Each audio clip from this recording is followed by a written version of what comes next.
Harka fuunee daawwattootaa fi dhaggeeffattoota sagalee Ameerikaa akka mooltan sagaleen Ameerikaa sagantaan afaan Oromoo raadiyooniidhaan dambalii gabaabaa meetir baandii 22-25-31 irratti televezyiiniidhaan Itiyosaatiidhaan karaa kallattiidhaan Waashingtan DC irraa istuudiyoo 53ffaa irraa isiniif darba.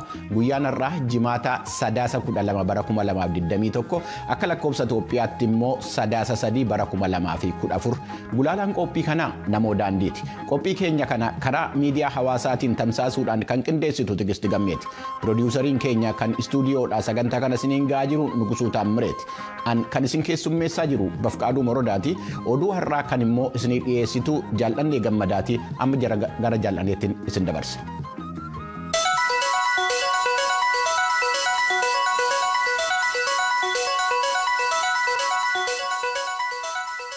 Atta mooltan kabajamtoota dhaggeeffattoota keenyaaf daawwattoota keenyaa oduun jimaataarraaf qabnu kunoo. Mootummaan Itiyoophiyaa hojjetoota tokkummaa mootummootaa hidhee jiru 9 fi shofeerota konkolaataa fe'umsaa 70 caalan akka hiikuuf mootummaa waliin dubbachaa jirra jechuudhaan dubbi himaan dhaabbata tokkummaa mootummootaa Steefan Juurik dubbatanii jiru. Haga danda'ametti hatattamaan waayilooti keenya akka gadhiifaman barbaanna. Kanneen hojii kontiraataaf tokkummaa mootummootaaf akkasumas dhaabbatoota dhuunfaa kan addunyaa biroo hojjetaa jiranis hatattamaan gadhiifamuu qabu jedhan. Haala Itiyoophiyaa gama kaabaa keessa jiru kan ilaaleen waayiloonni keenya kan gargaarsa dhala namaa akka jedhanitti jedhan bulchiisa naannoo Amaaraa keessatti dahannaa nyaata bishaan akkasumas dawaalee fi eegumsi barbaachisaadha jedhu Juurik. Walwaraansi bulchiinsa Amaaraa keessatti gaggeeffamu namoota hedduu Dasee, Kombolcha, Kamisee fi iddoo biraa naannoo sanaa keessaa haaraa godaansisaa jiras jedhaniiru. Dabra Biraan keessatti immoo uummanni 100,000 hedduu manaaf qe'ee ofiirraa buqqa'anii kan galmaa'an yoo ta'u irra hedduun isaanii manneen barnootaa 2 keessa daatanii jiru ka jedhan Juurik. Namoonni 100,000 hedduun Cifraa fi Ada'aar kan bulchiisa naannoo Afaar keessa buqqa'aniiru jedhan. Irra hedduun namoota kanaas dubartootaaf ijoollee ta'uu dubbataniiru.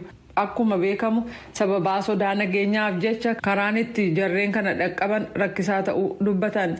Daseef Kombolcha keessatti tajaajila elektirikaa fi telekominikeeshiniin onkololeessa 30 kaasee kacite yoo ta'u bulchiisa naannoo Amaaraa keessatti uummanni 900,000 fi 15,000 gargaarsa nyaataa argatanii kanneen 100,000 fi 60,000 ta'an immoo baatii hagayya darbee kaasee bakka da'annaa fi mi'a kanneen biroo gargaarsaan argachuu isaanii dubbataniiru. Gargaarsa dhala namaa tokkummaan mootummootaa qindeesse tokkoyyuu erga onkololeessa 18 as karaa Samara Abaalaa Maqalee hin dhaqqabne jedhan. Samaraa keessatti konkolaataan fe'umsaa 364 darbuu fi aangawoota biraa eehama eeggataa jiru jedhan. Hanqinni boba'aaf maallaqaa michoonni keenya nyaata dabalee gargaarsa dhaqqabsiisuuf carraaqqii godhan akkaan miidhe ka jedhan Juurik. Meeshaaleen wal'aansa fayyaa adda addaa fi tallaaliin guutummaa Tigraay keessaa dhabamuun tajaajila eegumsa fayyaa kennamu irratti dhiibbaa jabaa geessisee jedhaniiru. Michoonni keenya kan gargaarsa dhala namaa achuma Tigraay keessa kan turan yoo ta'u kunis gargaarsi yoo argame raabsuuf akka ta'e dubbatan. Onkololeessa 28 hanga sadaasa 3 Tigraay keessatti namoonni 100,012 nyaata kan argatan yoo ta'u kunis kanneen silaa giddugaleessaan torbanitti gargaarsa argachuu qaban 870,070 sanarraa lakkoofsaan baay'ee xiqqaadhaa jedhan.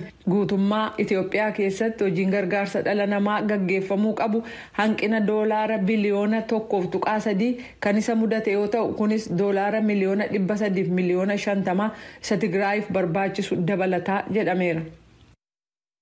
Ajajaan waraana Sudaan ka sadarkaa olaanaa kaawunsilii haaraa biyyattii bulchu har'a ennaa muudan anatu hoogganaa kan jedhan fakkaataniiru. Kunis torban 2 dura waraanni biyyattii mootummaa siviilotaan hoogganamu aangoorraa ega buusee booda. Jeneraal Abdul Fattah Burhaan tarkaanfiin fudhatan kun waraanni onkololeessa 25 fonqolcha gaggeesse aangoo dabarsee siviilotatti kennuuf waadaa seene faallaa ta'ee jira. Tarkaanfii kana tokkummaan mootummootaa akka yaaddessaadha ka jedhe yoo ta'u dubbii jaarmayicha addunyaa Steefan Juurik oduu gabaastotaaf akka ibsanitti ariitii danda'ameen gara ce'umsaatti akka deebi'u feena. hidhaa mana keessaa jala ka jiran muummichi ministeeraa Abdullaa Hamdok akkasumas namoonni siyaasaaf hoogganoonni hidhaman akka gadhiifaman feenaa jedhaniiru. Fonqolchi mootummaa eega gaggeeffame as Hamdokiif aangawoonni mootummaa akkasumas hoogganoonni siyaasaa kanneen biroo 100 caalaatu hiriirtotaa fi qabsaa'ota dabalatee hidhame. Manni murtii iddootti haa deebi'u jedhee ajajuus tajaajilli intarneetii akka citeetti jira. Kaawunsilii haaraa biyyattii gaggeessuuf muudame kun hoogganaa jajjabee ka ta'an Mohaammed Dagaalo itti aanaa Burhaan gochuun jeneraalota ka biroo 3 kanneen kaawunsilii duraanii keessa turanis keessatti argamu. Kana malees siviilonni 8 keessa jiru jedhameera. Golli nagaa eegumsaa kamisa kaleessaa haala kanarratti cufataan kan mari'ate yoo ta'u hoogganaa imala Sudaan kan tokkummaa mootummootaatu Kaartuum irraa ibsa kenne. Waggaa 30 keessatti yeroo duraa fi abbaan aangoo geejibaa fi aaviyeeshinii Soomaaliyaa kaampaanii balalii biyyattiidhaaf eehama yookaan ragaa balaliisuu kennee jira.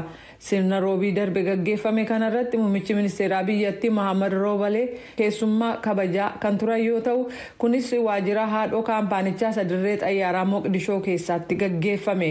Balaliin xayyaaraa Soomaaliyaa keessatti maadheeffate deebi'ee hojii jalqabuusaa akkasumas waraqaa ragaa yookaan eehama balaliisuu kana arguu koof nan gammadee jedhan Roobaleen. Kana malees balaliistota xayyaaraa kan Soomaaliyaa fi daandiin balalii biyyattii hojjetanii eehama argachuu isaanii dinqisiifatanii an akka nam tokkotti isin waliin balali'uu fi hedduun boonaa jedhaniiru. Namoota biyya alaa 300 kanneen namticha jabaa Liibiyaa jedhamu Khaliifaa Haftaar cina dhaabbachuun waraanaa turan Liibiyaa gadhiisanii ba'uuf ka jiran ta'uu namni kun beeksisee jira. Kunis walga'ii waa'ee Liibiyaa irratti dubbatu kan keessummeessitu Faransaay bira gaaffii dhiyaateen ta'uun beekameera. Jarri kun yoom akka ba'an kan lafa hin keenye labsiin kun jala bultii walga'ii sadarkaa addunyaa Paaris keessatti gaggeeffamu oduun kun dhaga'ame. Konferensiin kun Liibiyaan baatii muddee dhufu filannoo akka gaggeessitu karoora ba'e akka hojiirra oolu mirkaneessuun akkasumas Liibiyaa keessatti tasgabbii buusuu irratti xiyyeeffata.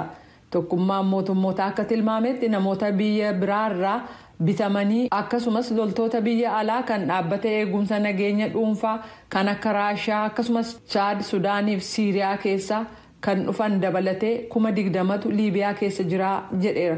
Liibiyaa keessatti abbaa irrummaa waraanaa ijaaruu barbaadaa kan jedhaman Haftaar tokkummaa biyyoota Imireetotaa, Masrii, Raashiyaa fi Faransaay biraa deeggarsa qabu. Gama kaaniin Tarkiin immoo bulchiinsa Tiripoolii keessaa kan deeggarsa addunyaa qabuuf gargaarsa meeshaa waraanaa kenniti. Bakka buutonni humnootii Haftaar kanneen baha biyyattii keessa maaddeeffatan ibsa baasaniin biyya alaarraa loltoonni dhufanii fi kanneen bitaman marsaan duraa 300 ba'uuf jiru. Hojii jarreen gamasii baasu kana qaama tokkummaa mootummootaa Liibiyaa keessa jiruuf biyyoota loltoonni kun irraa dhufantu qindeessaa jedhameera. Lammummaan isaanii biyya kam akka ta'e garuu hin ibsamne. Pireezidaantiin Faransaay Emmanuel Macron loltoonni biyya alaa Liibiyaa keessa jiran guutummaatti akka ba'an gochuuf walga'iin kun akka raggaasisu yaada dhiyeessuuf jiru. Dhaggeeffachaa jirtan raadiyoo sagalee Ameerikaa sagantaa afaan Oromooti. Wixineen waliigaltee haaraa jimaataarraa walga'ii waa'ee faalama qilleensaa irratti Glasgow, Scotland keessatti gaggeeffamaa jirutti dhiyaatee jira. Kunis biyyoonni ho'a qilleensaa addunyaa digirii seentigireedii 1.5 gadi taasisuu kan of keessaa qabu yoo ta'u, kunis bara 2015 Paaris keessatti kaayyoon irratti waliigalame isuma kan akka ta'e ibsameera. Waliigalteen kun kanneen Glasgow keessatti walitti qabaman maraan mallatteeffame jimaataarraa akka lakkoofsa biyyattii sanaatti gara dhiyaatti kan xumuramu ta'us mariin gaggeeffamu hanga galgalaa fi guyyootii dhuma torbanii boriif iftaanii itti fufuu malaa jedhameera. Wixinee haaraa yeroo dhiyaatu torban kana keessa yeroo lammataaf yoo ta'u gamni hundumtuu waliigaltee kana fudhatee faalama qilleensaa kana waggaa 10 keessatti hatattamaan hanqisuu akka danda'amuuf waamicha dhiyeesse. Ho'a addunyaa digirii seentigireedii 1.5tti daangessuun hatattamaa fi gadi fageenyaan akkasumas haala walirraa hin cinneen hanqisuutu barbaadamaa jedha yaadi dhiyaate. Oduun ammaaf qabnu kanuma.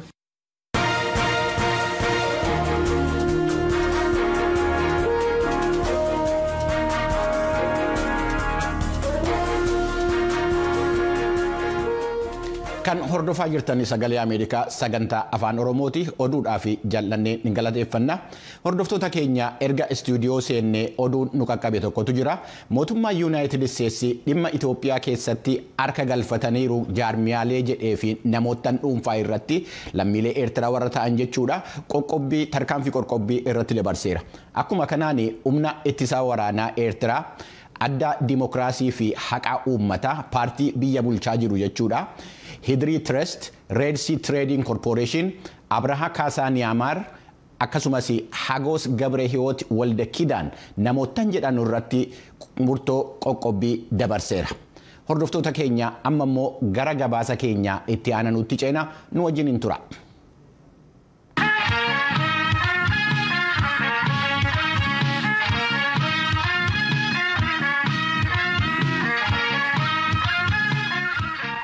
Mootummaan Itoophiyaa lammiilee biyyattii dhalootaan Tigraayin ta'an miseensotaa fi deeggartoota adda bilisummaa uummata Tigraayin shakkuudhaan akka hidhaa jiru gabaasamaa jira. Ministeerri dhimma alaa Yuunaayitid Isteetsi Antoonii Bilinken gareewwan rakkina sana keessaa harka qabanu akka gara nageenyaatti dhufanu waamicha taasisaniiru. Dhimma kanarratti gabaasa Sindii Siyaan qopheessite Tujubeetu qindeessee itti aanee dhiyaata. Tokkummaan mootummootaa hojjettoonni isaaf konkolaachistoonni hedduun kanneen kontiraataan tokkummaa mootummootaaf gareelee gargaarsaa kanneen biroof hojjetan akka hiikaman barbaada. Aangawoonni Itoophiyaa kanneen kana to'annaa jala kan oolchan labsiin yeroo muddama labsame torban tokko booda. The current numbers that I have is that at least 9 UN staff members are currently detained. We're continue to work and engage with the government to secure their release. We've also received reports that at least 70 lakkoofsi hojjettoota tokkummaa mootummootaa hidhamanii kanaan ammoo harkaa qabu 9 akka isaan hiikamaniif mootummaa waliin mari'annee hojjechuutti fufna. Yoo xiqqaate namoonni 70 konkolaataa oofuuf kontiraataan mindeeffaman illee hidhamanii jiraachuu gabaasni nu dhaqqabee jira jedhan. Hidhamuun shofeerota kanaa tokkummaan mootummootaaf dhaaboliin gargaarsaa naannoo Tigraay keessaa kanneen miliyoonaan lakkaa'amaniif gargaarsa hatattamaa isaan barbaachisu meeshaalee wal'aansa fayyaaf boba'aa ittiin ga'uuf tattaaffii isaan godhaniif miidhaa kabiroo uume. Waraanni Itoophiyaa onkoloolessa 18 erga Maqalee samiirraan haleeluu qabee as gargaarsi bifa kamiyyuu naannoo sana hin dhaqqabne jechuudhaan tokkummaan mootummootaa beeksisee jira. Mootummaan Itoophiyaaf hoogganoonni TPLF lamaanuu United States garee isa tokko deeggarti jechuun himatan. Garuu roobii darbee ministiriin dhimma alaa United States Anthony Blinken irra deebi'uudhaan gareen lamaan lola dhaabanii gargaarsi namoomaa kanneen akkaan isaan barbaachisu akka dhaqqabu irra deebi'uun waamicha dabarsaniiru. I do think there's an opportunity born of necessity because the alternative of conflict that overtakes Ethiopia. Haala baay'ee barbaachisaarraan kan ka'e carraan jira jedheen yaada. Daandiin wal waraansaa inni Itoophiyaa guutummaa dhuunfatee jiru kun biyyattii keessaa iyyuu ba'ee gara biyyoota naannootti iyyuu waan ce'eef kanneen dhimmi ilaallatu hundumaatti haala gaddisiisaa uumee jira jedhan. Maaliif mariidhaaf ammayyuu carraan jira jedhanii akka amanan Bilinken gaafatamanii akkas jedhan. We're in very close contact with former Nigerian President Obasanjo, who is leading the effort on behalf of the African Union to mediate the crisis in Ethiopia. And